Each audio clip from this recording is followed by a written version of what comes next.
A continuación, recibimos a Imo Oliver Paul, CEO de CareNet, una red que impulsa la transformación digital y humana del ecosistema de salud. Con su charla, Innovación y conexión en un mundo médico diversificado, exploraremos cómo construir puentes entre tecnología, personas y realidades médicas distintas. Muy bien, muy bien. Van a tener una buena experiencia aquí porque tienen un suizo con acento portugués hablando español. Entonces va a ser una buena experiencia. Cualquier duda, levantan la mano y intento ayudar. Entonces va a haber un poco de portuñol aquí. Nosotros trabajamos en una área muy aburrida. Estamos haciendo que nadie quiere hacer. Estamos integrando sistemas. Entonces, todo lo que vimos los últimos 2 días, el AI trabajando algoritmos, etcétera, fantástico, pero hay una tarea, una lección de casa que tiene que ser hecho antes, y eso es lo que nosotros hacemos. Estamos ya trabajando 11 años en ese trabajo de interoperabilidad, y mi esperanza es que en 2 o 3 años finalmente llegamos a la parte interesante, que es realmente la parte sexy, el procesamiento de los datos. Entonces, hoy todavía trabajar datos, integrar HL7, protocolos binarios, trabajar con los diferentes fabricantes, eso es nuestro día a día. Pero lentamente estamos preparando nuestros parceros, nuestros clientes, los hospitales, para que tienen datos en alta calidad, en tiempo real, en el volumen que quieren, y ahí juntos podemos trabajar esa parte del procesamiento de los datos y de la inteligencia artificial. Entonces yo recibí, bueno, voy a hablar, tal vez a presentar mi empresa. Es una empresa brasileña, yo la fundé 11 años atrás. Somos una empresa de IoT, Internet de las Cosas Médicas.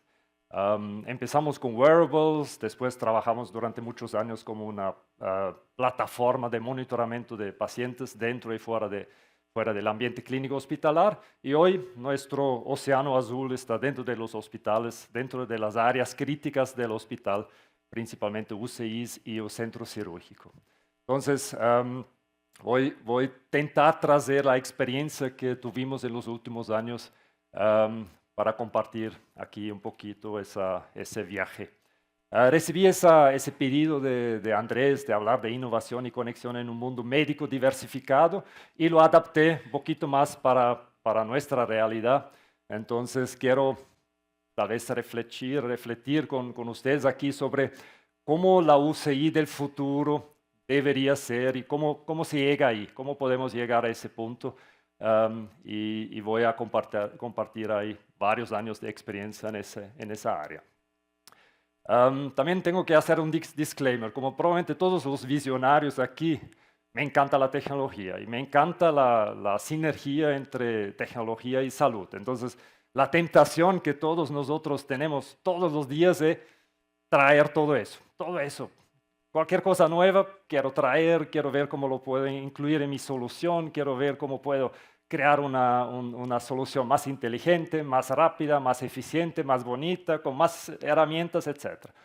Pero es una tentación. Entonces, mi experiencia, tal vez la primera lección aquí es: no empiecen con la tecnología, empiezan con la experiencia, con el proceso. Piensan bastante cómo quieren organizar su área, cómo quieren hacer ese trabajo, y después eligen la mejor tecnología para apoyar ese proceso. Entonces, y hablo por experiencia. Yo he hecho varios errores en ese aspecto, siempre empezando primero con la tecnología. Inclusive estoy hoy trabajando con varias de esas tecnologías, tengo inversiones en otras empresas fuera de la propia, entonces todavía me encanta, pero estoy un poquito más cuidadoso ahora en la aplicación, y empiezo con el proceso, con la jornada, como se dice en portugués. Porque el mundo ha cambiado bastante, pero todavía hay algunas verdades que tenemos que considerar. Entonces, tal vez aquí mostrando algunos puntos positivos. La adoptación de la tecnología ha mejorado mucho. Yo hice un trabajo hace unos 20 años donde tuvimos que explicar al usuario qué era un mouse, cómo se usaba un keyboard, etc. Entonces, es un tiempo atrás, pero Hoy no tengo más ese problema. El usuario usa celular, usa inteligencia artificial, usa un montón de herramientas, entonces percibo, y tal vez hasta médicos son más afines de traer ese tipo de tecnología para su vida. Y tal vez por la primera vez creo que con inteligencia artificial tienen ese deseo de hacer parte, porque la inteligencia artificial es sexy. Entonces es interesante jugar con eso y practicarlo y ver cómo incluirlo en el día a día. Entonces, adoptación tecnológica, up, funciona mucho mejor. Por otro lado, también tenemos un portfolio de herramientas. Creo que hay una herramienta para cualquier cosa. Entonces, si uno busca, encuentra herramientas, hay buenas soluciones, pequeñas, grandes. Entonces, eso también es una tendencia muy positiva en ese momento. La digitalización de los datos es una mega tendencia, pero todavía una preocupación, una dolor. La calidad ahí abajo en los puntos tal vez negativos todavía no es muy buena. Vimos hoy también inclusive de Sigrid algunos números de la calidad de la información en el prontuario, que muchas veces no es tan bueno como debería ser y AIs que conectan en el sistema del hospital. Normalmente no funciona muy bien porque el dado no es de alta calidad, no es aferido, muchas veces no llega con la frecuencia y la calidad que es necesaria. Entonces, calidad y la estandarización de esos datos, todavía un problema. Los silos, claro, todo el mundo sabe de eso. Hay dados en todos los sistemas, cada vez que uno crea una nueva herramienta, trae una nueva herramienta para su sistema, crea un silo de datos dentro de ese sistema. Entonces, ¿cómo conectar todos esos sistemas? Por eso, nuevamente, empezamos con el proceso. Ahí entra todo ese tema de interoperabilidad. Ya empieza con la dificultad de pronunciar esa palabra, interoperabilidad. 3, 4 años nadie usaba esa palabra, ahora en conferencias se escucha y la gente ve la demanda y la necesidad, pero otra vez no es una palabra sexy, es una palabra difícil de pronunciar y significa dolor y mucho trabajo, inversión y probablemente meses ¿cómo se dice en portugués? Mão na masa, colocar la mano y ensuciarse la mano. Por otro lado, bueno, descentralización, siempre algo que me encantó, siempre pensaba que deberíamos dar más responsabilidad para el usuario, para el paciente. Cuando la empresa CareNet empezó, nuestro producto era un wearable. Entonces, hablamos ahora, el señor de la Mayo Clinic habló de wearables. Nosotros intentamos eso hace 12 años, era demasiado temprano, timing malo, no había clinical grade dispositivos, pero es el futuro, dar más autonomía al usuario, al paciente, dejarle se automonitorar usando tecnología. Entonces, esos son algunos temas que encontramos en los últimos años como facilitadores y también como barreras en el trabajo que hacemos.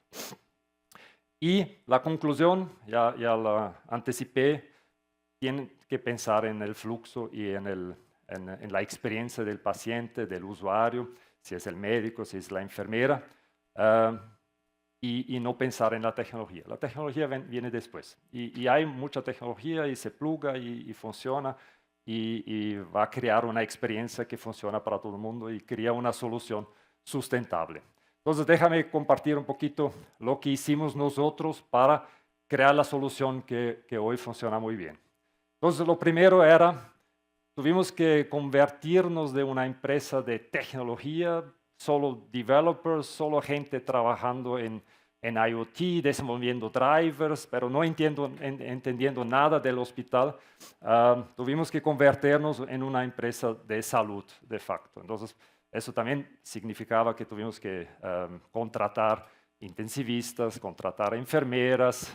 Hoy básicamente la mitad de los funcionarios de la empresa tiene un background de salud y eso cambió totalmente la forma como nosotros discutimos los problemas, cómo entendemos los procesos y cómo podemos crear esa jornada que al final queremos hacer. Entonces, si quieren hacer transformación digital en su hospital, Y si es un hospital, entonces ya tiene la parte de la salud, pero tal vez necesita la parte de los procesos, desenvolvimiento, etc. Si usted es una empresa de tecnología, tiene que virar una empresa de salud. Solo con la mezcla, con la combinación de los dos, conseguimos resolver esos desafíos increíbles. Yo veo todos los días empresas de finanzas o de logística intentando entrar en la área de salud y me ofrecen algunos algoritmos, etcétera, pero no entienden nada, no entienden cómo funciona el día a día del médico y honestamente yo creo que no va a funcionar. Esas empresas no van a sobrevivir.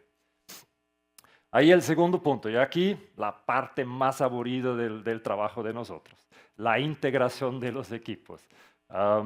Entonces, estamos ya haciendo eso 4 o 5 años ahora en hospitales.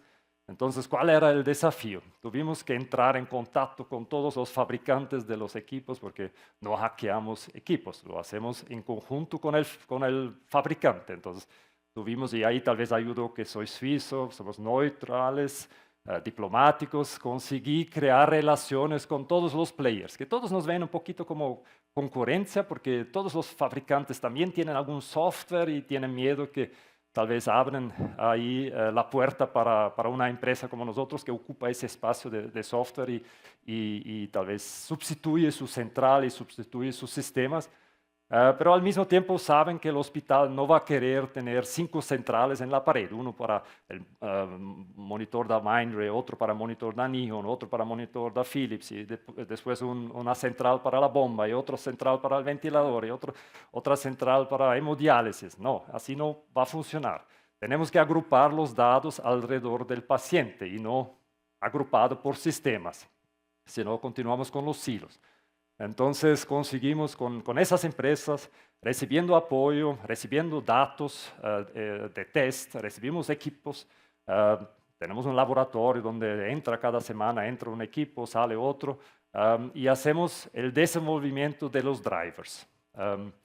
Ahí veo personas con un poquito más de edad como yo, entonces tal vez recuerdan de los drivers de las impresoras. A mí me gusta compararlo con eso. Cuando se instalaba una impresora algunos años atrás, uno buscaba en la internet el driver y nunca había ese driver que faltaba, pero después se instalaba uno que tenía un nombre similar y a veces funcionaba, a veces no.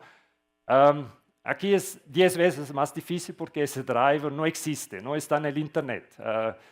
Muchas veces ni el fabricante tiene ese driver. Entonces, tuvimos que desenvolver esos drivers y eso puede ser algo muy fácil cuando es un HL7, ahí tal vez demora 1 o 2 días.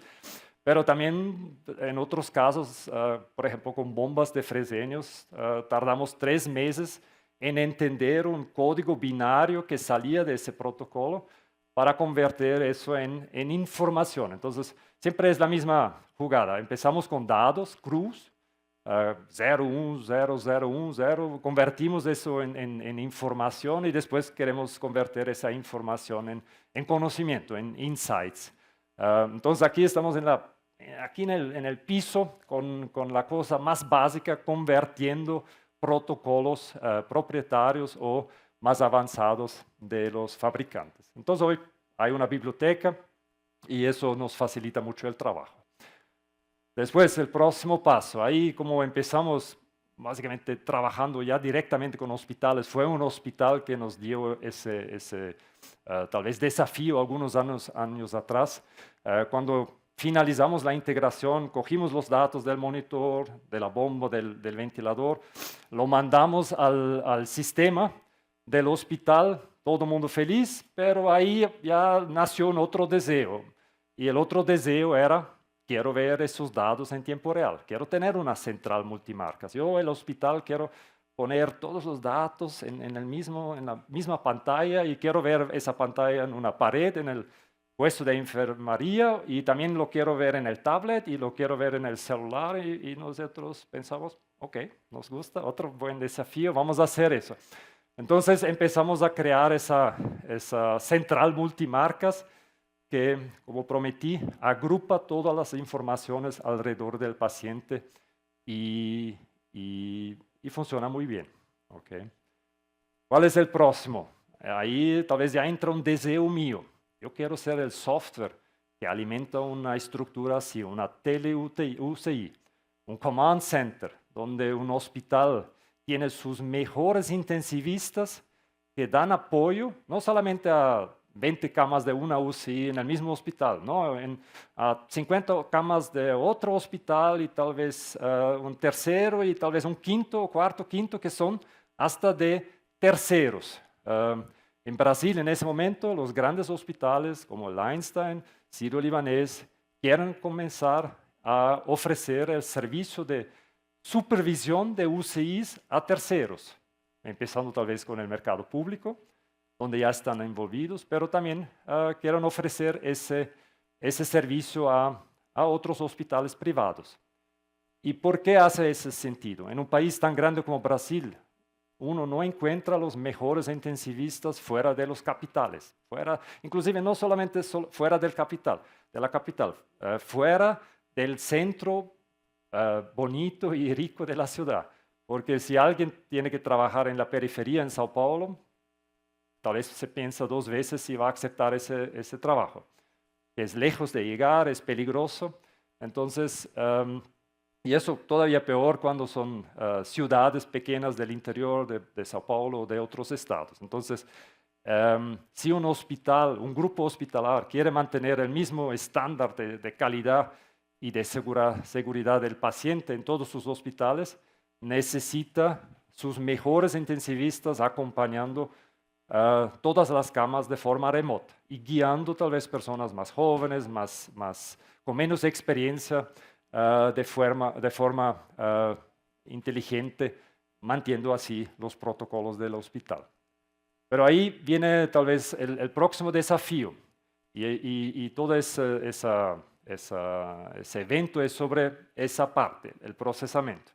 Ahora que tenemos todos los equipos integrados y recibimos todas esas informaciones, y muchas veces son informaciones que vienen en milisegundos. Entonces, por ejemplo, un respirador de Getching manda datos cada 200 milisegundos. Entonces, vienen muchos datos. ¿Quién es capaz de analizar esos datos y priorizar pacientes o tal vez encontrar correlaciones entre los datos?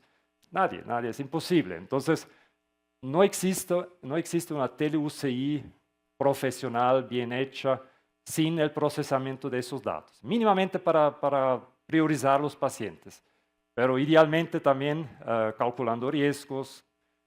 Semana pasada hablamos sobre un algoritmo que calcula en tiempo real cuánto tiempo más el paciente probablemente va a quedarse en la UCI y ese tipo de cosas. Ahí empieza la parte sexy, aquí es la parte interesante, aquí se hace cálculos que son fantásticos, que van a salvar vidas, que van a agregar valor, que atraen y engañan a las personas que van a tener que trabajar con eso. Entonces el próximo paso es básicamente la tele-UCI. El software ya existe para eso y los hospitales están empezando. Y ahora la corrida es atrás del procesamiento. ¿Cómo hacemos el procesamiento de la forma más inteligente, más eficiente, en cloud, porque es mucho dato que precisa ser procesado, para poder hacer o cálculo de riesgos y de prioridades de los pacientes? Aquí solo quería mostrar una pequeña lista de las tal vez marcas principales que encontramos aquí en Sao Paulo, en Brasil. Hay grandes marcas internacionales, pero también hay marcas regionales. Tenemos marcas brasileras, hay marcas de Argentina. Durante la hospitalar la semana pasada compartimos un stand con la Tecme, que es una empresa de Argentina que tiene ventiladores. Samtronic es una empresa de bombas de Brasil, que creo que también está aquí en Colombia ahora.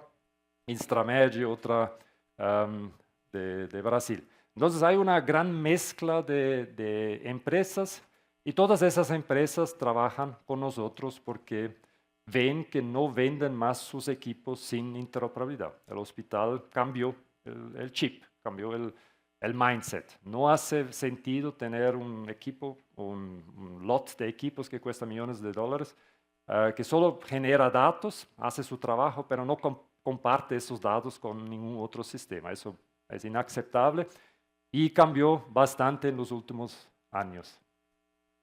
Aquí tal vez solo mostrando muy simples cómo un sistema de ese tipo funciona. Entonces hay los equipos, ahí viene la parte de la inversión del hospital. Muchas veces el hospital no está preparado para conectar todos esos equipos con la red del hospital, porque cuando la mayoría de los hospitales fueron construidos, no colocaron cables, entradas de cables suficientes en todos los cuartos de las UCIs o de la enfermería.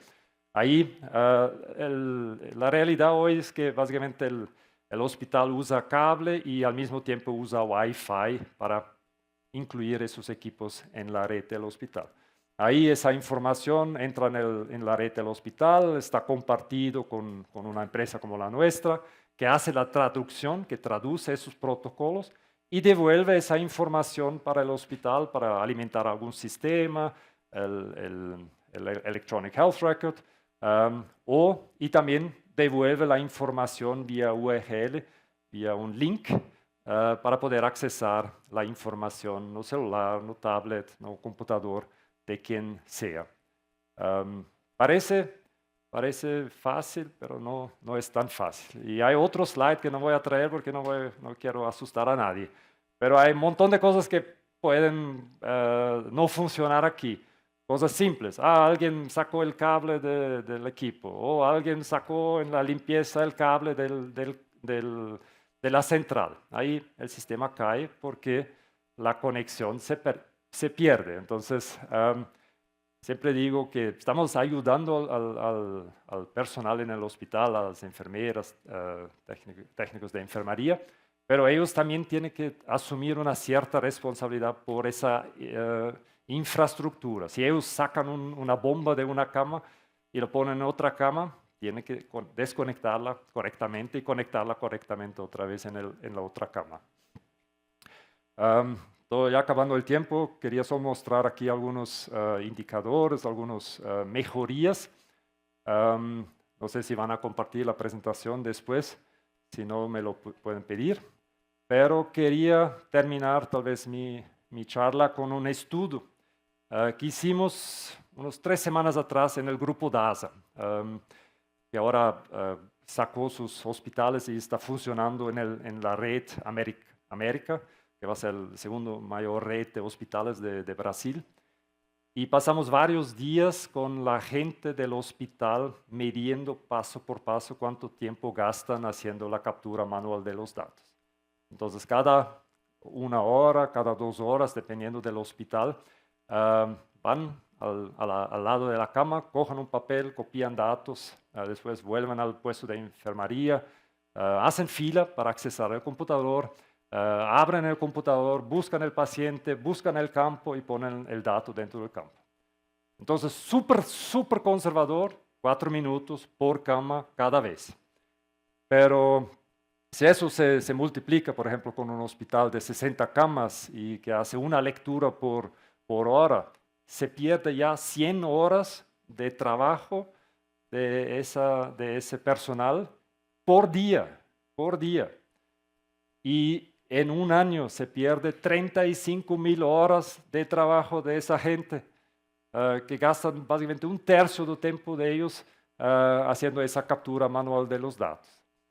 Y eso al final también se convierte en mucho dinero y en un business case que hace mucho sentido porque tienen un ROI de 400% y el payback en 3 meses. Entonces, es el futuro. La pregunta es solo, ¿cuándo lo van a hacer? ¿Es algo que van a hacer ahora o quieren esperar más algunos años? Pero si quieren sus datos, si quieren trabajar AI, si quieren trabajar en los resultados de sus tratamientos y quieren analizar eso con mucho fundamento, tienen que integrar sus equipos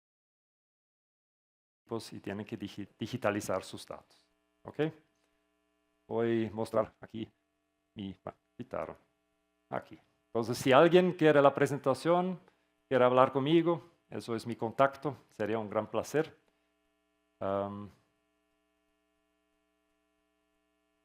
Muchas gracias.